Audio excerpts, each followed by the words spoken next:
ധനമന്ത്രി K N. Balagopal budget തയ്യാറാക്കുന്നതിൻ്റെ തിരക്കിട്ട ചർച്ചകളിലാണ്. സാമ്പത്തിക വർഷം അവസാനിക്കാൻ 2.5 മാസം മാത്രമാണ് സമയം.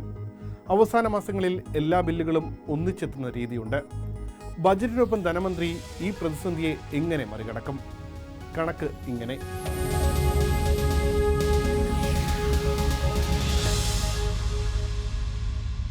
പദ്ധതികൾക്കായി 2023-24 സാമ്പത്തിക വർഷത്തിൽ വകയിരുത്തിയത് 38,629 കോടി 19 ലക്ഷം രൂപ. കഴിഞ്ഞ 9 മാസത്തിൽ ചെലവഴിച്ചത് 19,878 കോടി 59 ലക്ഷം രൂപ. മാർച്ച് 31 വരെ ഇനി പദ്ധതികൾക്കായി നൽകേണ്ടത് 18,750 കോടി 60 ലക്ഷം രൂപ. ഓരോ മാസവും ശമ്പളവും പെൻഷനും മറ്റ് ആനുകൂല്യങ്ങളും നൽകാൻ തന്നെ സർക്കാർ നട്ടം തിരിയുകയാണ്. ഇതിനു പുറമെയാണ് സാമ്പത്തിക വർഷാന്ത്യത്തിൽ ഒന്നിച്ചു വരുന്ന പദ്ധതി ചെലവുകൾ. ഈ പ്രതിസന്ധിയെ എങ്ങനെ മറികടക്കും? കേന്ദ്രം നൽകേണ്ടത് പൂർണ്ണമായി നൽകിയാൽ ഒരു പരിധിവരെ പരിഹരിക്കപ്പെടും. പക്ഷേ അതിൽ വലിയ പ്രതീക്ഷയൊന്നും സംസ്ഥാനത്തിനില്ല. ഇനിയുള്ളത് കടമെടുപ്പാണ്. കേന്ദ്രം നിശ്ചയിച്ച കടമെടുപ്പ് പരിധിയിൽ കേരളം നേരത്തെ തന്നെ എത്തിയിരുന്നെങ്കിലും ഇപ്പോൾ കടമെടുക്കാൻ 3,140 കോടി രൂപയുടെ ഇളവ് കേന്ദ്രം നൽകിയിട്ടുണ്ട്. ഇത് താൽക്കാലിക ആശ്വാസമാകും.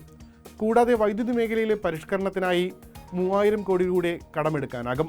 പക്ഷേ ഇതിൽ KECBയുടെ ബാധ്യതയായി 750 കോടി രൂപ സർക്കാർ നൽകേണ്ടി വരും. ബാക്കി 2,250 കോടി രൂപ.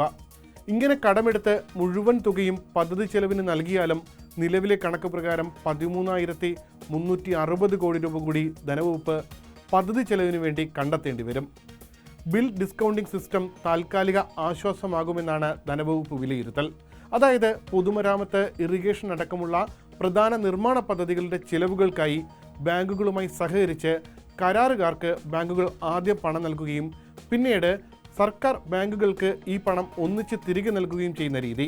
ഇതുപ്രകാരം മാർച്ച് മാസം വരെയുള്ള പദ്ധതി ചെലവിൽ കരാറുകാർക്ക് നൽകേണ്ട തുക ബാങ്കുകൾ നൽകും. മാർച്ച് മാസം കഴിഞ്ഞാൽ പുതിയ കടമെടുക്കാനുള്ള കേന്ദ്ര അനുമതി സംസ്ഥാനത്തിന് ലഭിക്കും. ഈ രീതിയിൽ കൂടുതൽ തുക കടമെടുത്ത് ബാങ്കുകളുടെ പണം തിരികെ നൽകാനാണ് ആലോചന. ബാങ്കുകൾക്ക് സമയത്ത് പണം നൽകിയില്ല എങ്കിൽ പലിശയും നൽകേണ്ടി വരും. പക്ഷേ ഈ മാർഗം ഒരു താൽക്കാലിക ആശ്വാസം മാത്രമാകും സർക്കാരിന് നൽകുക.